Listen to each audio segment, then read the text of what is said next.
आप जैसे देख सकते हो ये सोंगू लेक है और यहाँ पे स्नोफॉल हो रहा है अभी।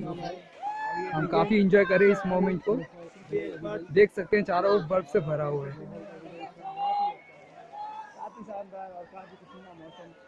लाइफ टाइम अचीवमेंट है हमारे लिए, हमारे भाई लोग के लिए।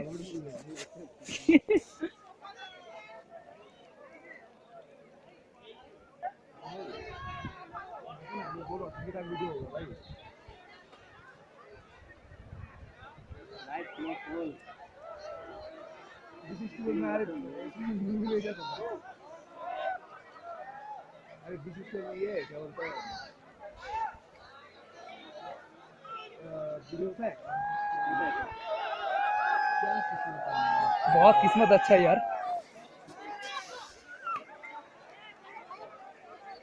तो इस साला ज्यादा हो रहा है धीरे धीरे ना। और स्नोफॉल का स्पीड जो है वो बढ़ चुका है, आप देख सकते हो।